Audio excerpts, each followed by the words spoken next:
자, 시대전환 토크. 자, 오늘 담당하게 될 큰별쌤 최태성입니다. 만나 반갑습니다.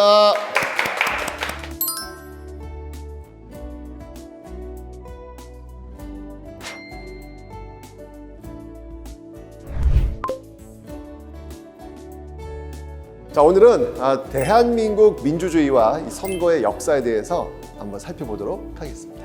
대한민국 민주주의 배경을 좀 먼저 살펴볼 텐데요. 대한민국은 일제강점기, 독재 정권, 정말 이게 험난하고 이 복잡한 과정을 거치면서 현재의 민주적 체제에 이르게 된 건 다 알고 계시죠? 네. 잘 알고 계신 대로 1910년 이 경술국치로 국권을 빼앗기게 되면서 일제로부터 이 35년간 식민 지배를 받게 됩니다. 일제강점기에 한국이 주권을 강탈당했지만 아시죠? 만세! 그렇죠. 3월 1일 전 계층이 일본 식민 통치에 항거하고 독립선언서를 발표하면서 한국의 독립의사를 세계에 알릴 수 있었던 3.1운동. 이 3.1운동으로 드디어 대한민국 임시정부가 수립이 됩니다. 자, 이 대한민국 임시정부는요, 우리 역사상 최초의 민주공화정을 채택하게 되죠. 이후 이 강화된 일본의 식민지 지배를 이겨내고요, 1945년 드디어 일본의 항복으로 광복을 맞이하게 됩니다. 네, 좋으시죠? 그럼요. 광복은 좋은 겁니다. 그리고 1948년 우리 역사상 최초의 민주적 선거인 50총선을 치르면서 대한민국 정부가 탄생함과 동시에 민주주의의 기초가 마련하게 되었습니다.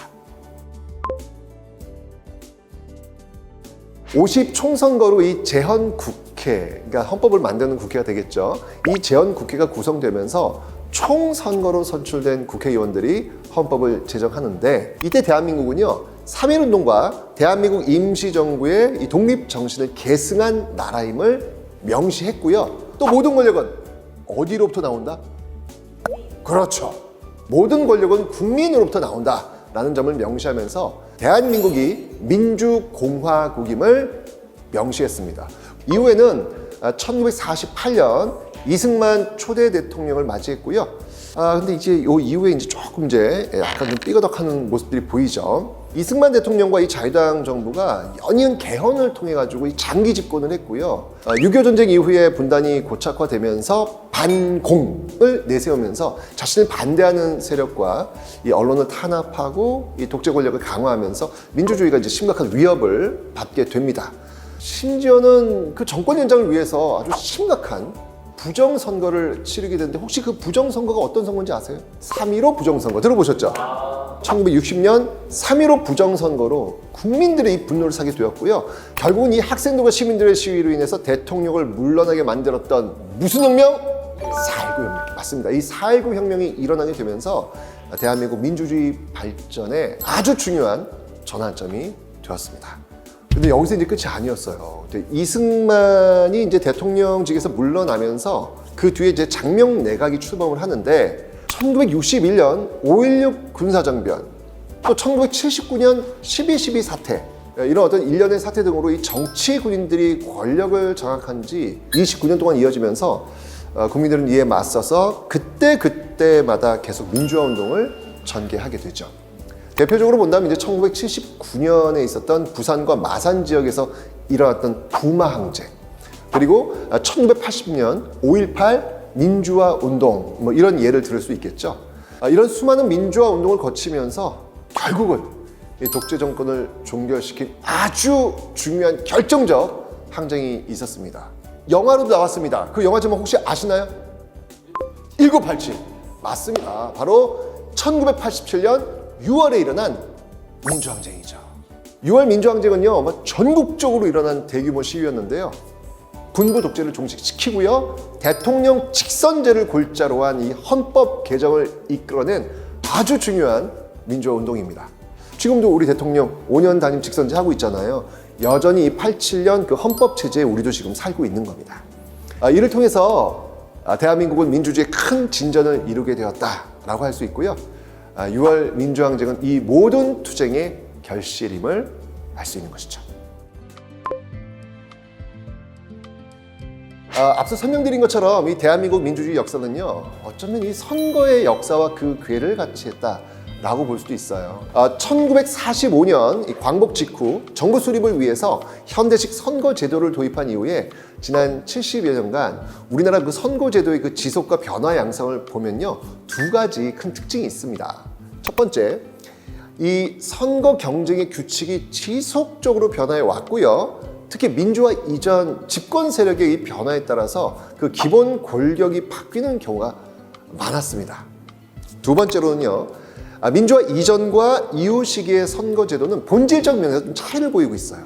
전자는 비경쟁적 요소가 많았고요. 그러니까 경쟁이 별로 없다는 얘기예요. 특히 이제 집권 세력이 정권 창출이라든지 연장을 위해서 선거 제도를 변경한 경우가 많았죠.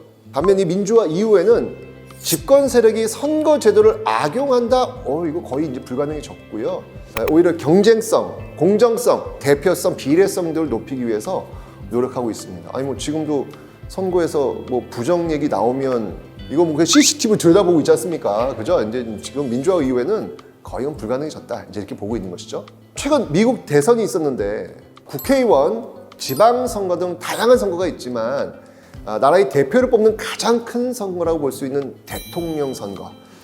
이 대통령 선거를 한번 좀 우리가 살펴볼 텐데 이걸 이제 보려면 그 선거의 역사를 따라가시면 돼요. 1987년 9차 개헌. 우리가 개헌을 이렇게 9번이나 했어요. 이 9차 개헌으로 5년 단임의 대통령 직선제가 이루어졌는데 그 전까지 40년 동안 이 대통령 선거는요 12차례 실시됩니다. 이 과정에서 우리가 주목할 점은요, 간접선거와 직접선거로 선거 방식이 크게 4차례 바뀌었다는 거예요. 혹시 직접선거가 뭔지 아세요? 그렇죠. 지금 우리가 대통령 뽑을 때 직접 선거하는 거예요. 간접선거 혹시 뭔지 아세요?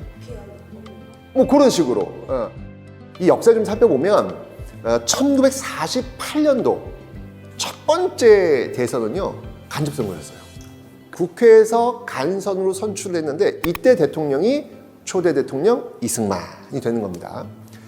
그리고 이제 4년 만인 1952년에 이제 대선을 치러야 되는데 이때 이제 재선이 어렵다고 판단하는 상황이 벌어져요. 그래서 자유당을 좀 창당해가지고 지지 기반을 넓히면서 이때 간선제에서 대통령 직선제 개헌안이 그 발췌 개헌안을 찬성하는 사람, 손들어! 이렇게 기립표결로 통과시켜가지고 3차례 제1대, 2대, 3대까지 더 당선됩니다. 이게 이제 첫 번째 선거 방식 변화였습니다. 그래서 간선제에서 직선제로 바뀌었다는 거. 1960년 이 부정선거를 규탄하는 4.19 혁명.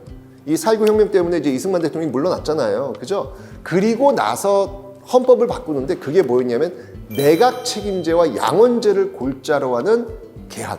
이러면서 장면 내각이 구성이 되는 겁니다. 장면 총리를 중심으로 해서 국정을 운영하는 내각 책임제 방식. 이렇게 바뀌긴 했는데 이게 채 1년은 못 가요. 왜 못 갔을까요? 그렇죠. 맞습니다.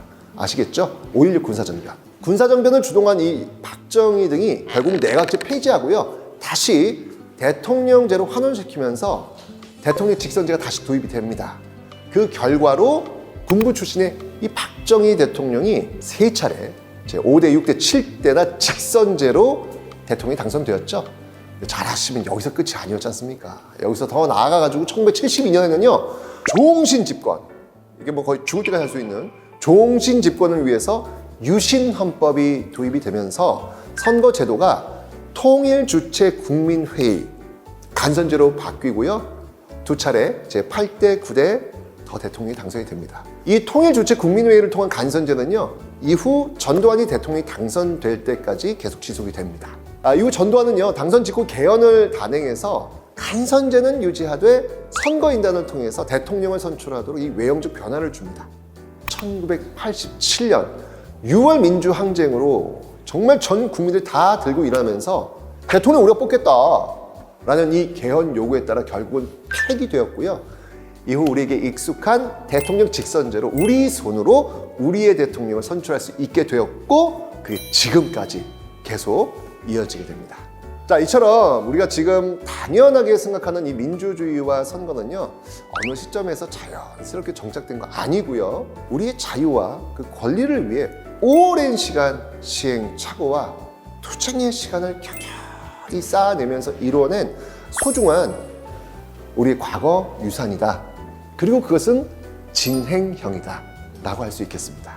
자, 지금은 좀 익숙해져가지고 그 소중함을 좀 잊고는 있는데요. 우리가 누리는 이 민주주의와 사회 구성원으로서 우리를 이끌 지도자를 선출하는 선거라는 그 권리, 이 권리에 대해서 정말 중요성을 느껴야 되거든요. 그리고 이거 아는 것 또한 민주시민의 교양이자 책임이다 라고 저는 생각합니다. 저희가 이제 앞으로 민주주의를 실천하면서 혹시 경계해야 할 부분이 있다면 어떤 게 있을까요? 모든 거에는 장점과 단점이 있잖아요.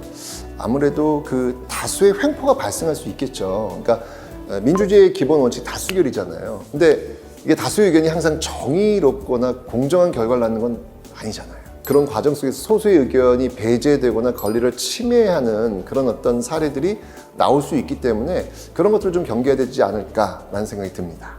민주 사회를 발전시키기 위해서 민주 시민이 할 수 있는 건 무엇이 있을까요? 무엇보다도 이제 사회적 책임감을 갖는 노력이 좀 필요하지 않을까라는 생각이 듭니다. 이 민주사회 발전은요, 개인의 영향을 가장 많이 받는다고 저는 생각을 하거든요.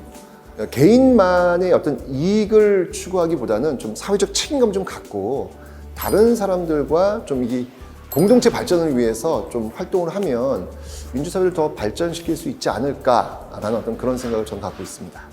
민주주의 시민으로서 선거는 이제 권리와 책임이 있다고 생각을 하는데 이걸 가볍게 생각하는 이들도 있잖아요. 그래서 우리는 선거와 정치에 대해서 먼저 어떠한 의식을 가져야 한다고 생각하시나요? 굉장히 좋은 질문인데요. 저는 이 정책 무관심 있잖아요. 이 정책 무관심은 이거 사회적 위험이다라는 생각을 갖고 계시는 게 좀 중요해요. 그러니까 선거와 정치에 대해서 좀 가볍게 생각하다 보면 이게 무관심이 되고 그 무관심은 사회에서 중요한 결정을 내리는 그 과정에서 참여 부족을 초래하죠. 그리고 대중의 요구나 문제를 해결하지 못하는 정치 시스템을 만들기 때문에 정말 이 민주 시민으로서 지속적인 관심과 참여는 민주사회 발전에 있어서 너무너무 중요한 요소다. 다 선거하셨죠? 네, 그게 제일 중요합니다. 오랜 역사 과정을 거쳐 발전해온 이 대한민국 민주주의의 지속적인 발전을 위해서는요, 국민들의 끊임없는 관심 그리고 노력이 필요하죠. 오늘 이 영상을 통해서 이 민주주의가 자리 잡게 된 역사적 배경을 좀 이해하시고요, 배경 속에서 우리가 참 많은 사랑을 받고 있음을, 역사에 굉장히 많은 빚을 지고 있음을 우리가 좀 잊지 않는 그런 시간이 되셨으면 좋겠습니다. 지금까지 대한민국 민주주의와 선거의 역사에 대해 알아봤습니다. 시대 전환 토크 큰별쌤 최태성이었습니다. 감사합니다.